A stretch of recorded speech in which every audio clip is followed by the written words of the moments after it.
The brain does not make the man makes the brain. Okay, let's just stop and think about that for a second. Have you ever caught yourself saying, well, I'm just not wired that way, or maybe, I just don't have the genetics for success? What if I told you that literally everything you believe about your inherent limitations is entirely backward? This one, super counterintuitive statement completely shatters the limiting beliefs we use to, keep ourselves playing small. It turns out your brain actually isn't the architect of your destiny. You are the architect of your brain. Welcome to today's Explainer, where we're going to map out exactly how to build that brain. We are diving into the science of being great. And notice that word science, because greatness, it isn't a lottery ticket. It's not some accident of birth, and it definitely doesn't just happen to a lucky few. No, it is a precise, actionable, and completely repeatable science that absolutely anyone can apply to their life for some incredible self-improvement. In our In the Science of Being Great summary today, we're unpacking the absolute most powerful concepts from this classic text by Wallace D. Wattles. Written over a century ago, this book actually contains the foundational key ideas that sparked the entire modern personal growth movement.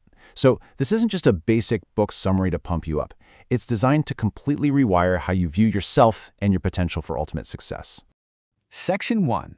Awakening Your Inherent Power. So this is where your journey of mindset transformation truly begins. Because look, before you can change your outside world, you've got to realize what's actually sitting dormant inside of you right now. Wattles insists that there is this principle of power in every single person. It's an inherent faculty. It's not something you have to go out and buy or, earn a fancy degree from a university to get. When you intelligently direct this principle, it opens the door to continuous and unlimited growth.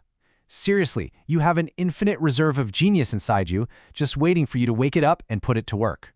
Section 2. Defeating Heredity and Circumstance.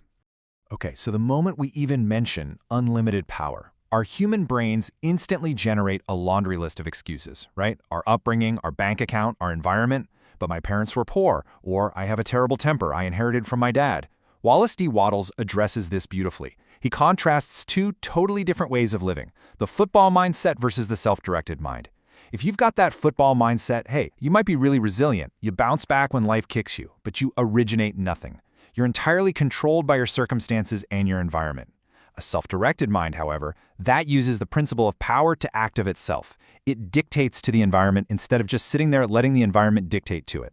Wattles makes it incredibly clear here. You are absolutely not barred from attaining greatness by your heredity. Even if you inherited these subconscious mental tendencies, like melancholy, cowardice, or a really quick temper, those are honestly just habits of thought impressed upon your subconscious. And habits, they can be overridden by your will. You are not stuck with the mental capital you were born with, period.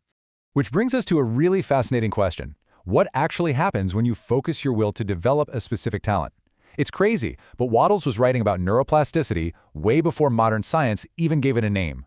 He argued that by turning your principle of power into any specific section of your brain, you can literally multiply your brain cells indefinitely. You are literally building the brain capable of doing what your mind wants to do. How cool is that? Section 3. The Power of Right Thinking. Because your mind dictates your actions in the world, the quality of your thoughts is hands down the single most important factor in your life. And I absolutely love the metaphor Wallace D. Wattles uses here to shape those thoughts. He says we really need to stop looking at the world as this decaying thing and stop looking at people as bad or evil. Instead, think of an engine pulling a massive, heavy train. It is perfect after its kind, and it is intrinsically good. Now, if a broken rail throws it into a ditch, it doesn't suddenly become an evil engine, right? It's simply a perfectly good engine that's just off the track. When we view ourselves and others this way, it completely changes how we interact with the entire world. The absolute crucial point here is that right thinking must precede all external action. You're never going to do great things in the external world until you think great things in the internal world. And to think great things, you must seek truth. It's really not about being this brilliant, cynical intellectual. It's about having absolute sincerity and seeking the pure truth of human relations, and ultimately your place in the universe. Section 4. Greatness in Everyday Actions. So how do we actually apply this on a stressed out Tuesday morning when we're running super late? Well, first off, stop waiting for the perfect opportunity to magically appear. Just look at the historical figures Wallace D. Wattles references. Linnaeus, the great naturalist, he had barely $40 to educate himself and literally mended his own shoes. George Stephenson, the inventor of the locomotive engine, started out as a coal miner. Abraham Lincoln was a desperately poor boy. In every single case, poverty was no bar to greatness, because they applied the principle of power to lift themselves above adversity exactly where they were. And that right there is the ultimate secret distilled into one unbelievably powerful sentence. He does small things in a great way. You don't need to wait until you're a CEO or a millionaire or living in your absolute dream house to start acting great. Because if you wait for a different environment to act great, you'll literally never get there. As the book notes in this incredible chapter on action at home, Abraham Lincoln was just as great when he was a completely unknown backwards lawyer doing common, everyday tasks as he was when he became the President of the United States. He infused greatness into the smallest things, and that naturally propelled him to the massive things. So here is your immediate, highly actionable blueprint. Step 1. Begin in your own home. You don't need to go bragging to your neighbors about how you're on this intense self-improvement journey. Just be just, generous, and courteous to your family. Step 2. Infuse your great soul into every single commonplace act. And step 3. Have absolute faith in your perception of truth. Don't act in haste. Wait until you truly know the right way, and then follow it, even if the whole world disagrees with you. Section 5. 5 Key Life Lessons. Let's distill Wallace D. Wattles' philosophy into a quick, concentrated dose of practical wisdom. The real-life lessons. Number 1, heredity does not dictate your destiny. You can literally build the exact brain you need. Number 2, stop acting like a reactive football getting bounced around by circumstances. Originate your own action. Number 3, act greatly right now in your current environment by doing small things in a great way. Number 4, seek pure truth rather than just sharpening a selfish intellect. And number 5, true greatness is found in service to others, not servility. Section 6. The ultimate secret to success. Now, this is where Wattles draws a massive line in the sand between people who are merely capable and people who are genuinely great. Let's contrast Napoleon with Lincoln for a second. Napoleon was incredibly able, brilliant, and resourceful, but he was cold, he was selfish, and constantly seeking high places and power over other men. Lincoln, on the flip side, was recognized for his profound spirit of service. Lincoln was great because he knew exactly how to be a great servant to the public. Seeking power just for the sake of power, that might make you cunning, but it definitely does not make you great. And so, how do we actually spread this greatness? Well, the reality is the world needs demonstration way more than it needs teaching.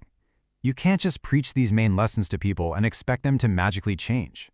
There's a huge mass of people out there bogged down by materialistic, purely reactive thoughts. The only way you can arouse them is by living the life right in front of them. Your life must be the living proof.